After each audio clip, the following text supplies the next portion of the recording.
کہتے ہیں دیار مصر میں کوئی علاقہ تھا اور جہاں کا سیاسی نظم یہ تھا کہ وہ سال کی آخری تاریخ کو اپنے بادشاہ کو کسی جنگل میں پھینک دیتے اور پہلی تاریخ کو ساحل پہ آ جاتے. سب سے پہلے ان کے ساحل پہ جو شخص آتا اس کو اپنا بادشاہ مان لیتے. کہیں جمہوری طریقہ ہوتا ہے, کہیں صدارتی نظم ہوتا ہے, ان کا نظام یہ تھا رکھا تھا. اور جو بھی تخت نشین ہوتا وہ بھول جاتا کہ میرے ساتھ کیا ہونے والا ہے. اس کو پہلے دن بتا دیتے کہ 1 سال کے لیے تو تخت نشین رہے گا اور اس کے بعد تجھے اس جنگل میں پھینک آئیں گے جو جزیرے کے دوسری سمت ہے, اور اس میں موذی جانوروں کا رین بسیرا ہے اور تھوہر اور کانٹے دار درخت ہیں. لیکن وہ بھول جاتا وہ تخت کی لذتیں اور اس کا سرور اور اس کا نشہ ہی ایسا ہوتا, اسے یاد ہی نہ رہتا کہ سال کے بعد میرے ساتھ کیا ہونے والا ہے. اور جو ہی سال کی آخری تاریخ ہوتی زنجیروں میں جکڑ کے ادھر پھینکتے پھر روتا ہے مجھے تم کہاں لے جا رہے ہو. ایک مرتبہ وہ اپنا پرانا بادشاہ پھینک کر کے نیا بادشاہ لینے ساحل پہ آئے تو جو شخص سب سے پہلے ساحل پہ اترا وہ تاجر شخص تھا. اس کے گلے میں پھولوں کے ہار ڈالے, گارڈ آف آنر پیش کیا. اس نے کہا یہ کیا ہے میرے لیے؟ کہا کہ یہ ہمارا دستور ہے, ہم سال کی پہلی تاریخ کو یہاں سے حکمران لیتے ہیں اور آخری تاریخ کو دوسری جانب پھینک آتے. اس نے کہا اتنا بھیانک انجام ہے تو میں تمہارا بادشاہ بننے کے لیے تیار نہیں. اس نے کہا تو چاہے نہ چاہے باندھ کے بھی تخت پہ بٹھانا پڑا, یہ ہمارا ضابطہ ہے. عجیب کہانی. اس نے کہا میں تو تاجرانہ غرض سے آیا ہوں, میں تو کوئی امور سلطنت اور سیاست سے آگاہ ہی نہیں ہوں.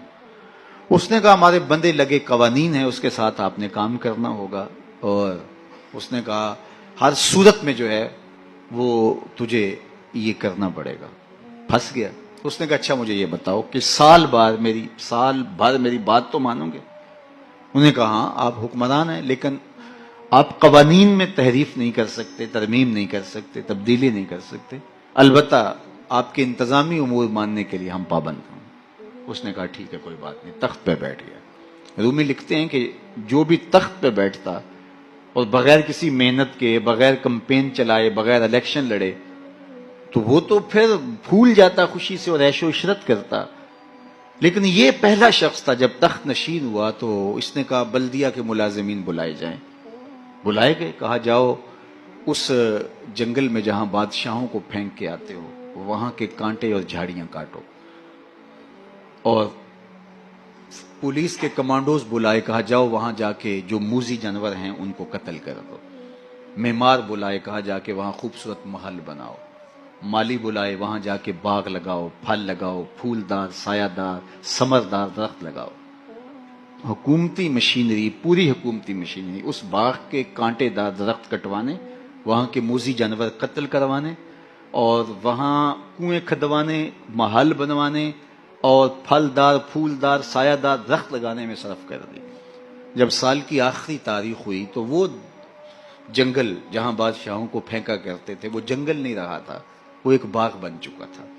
اور یہ زنجیریں لے کر آئے تو اس نے کہا مجھے زنجیریں نہ پہناؤ, میں خود چل کے جانے کے لیے تیار ہوں. اس لیے اس تخت پر بیٹھ کر کے وہ اپنے لشکر بھیج کے وہاں کے کانٹے, وہاں کے تھوہر, وہاں کے موذی جانور, وہاں کے خطرناک جانور جن کا وہاں رین بسیرا تھا ان کو کاٹتا رہا, قتل کرواتا رہا. تو اس نے کہا کہ میں خود چل کے جانے کے لیے تیار ہوں. رومی کہتے ہیں جو کافر ہے وہ دنیا کے تخت پہ, جو فاسق اور بدکار ہے وہ دنیا کے تخت پہ موج کرتا ہے, اور جب وقت آخر آتا ہے تو اس کو جب زنجیروں میں جکڑ کے لے جانا چاہتے ہیں فرشتے تو وہ کہتا ہائے مجھے کدھر لے جا رہے ہو. اور بندہ مومن, بندہ صالح اس دنیا کے تخت پہ آرام سے نہیں بیٹھتا, یہاں بیٹھ کے اپنے اعمال کے لشکر بھیج بھیج کے قبر کے کیڑے مکوڑے ختم کرواتا رہتا ہے, وہاں باغ لگواتا رہتا ہے. اور پھر جب وہ اس دنیا سے رخصت ہوتا ہے تو وہ کیڑے مکوڑوں کا گھر نہیں رہتا بلکہ روضۃ من ریاض الجنہ بن چکی ہوتی. اور وہ کہتا ہے دیر نہ کرو مجھے جلدی لے جاؤ, میں خود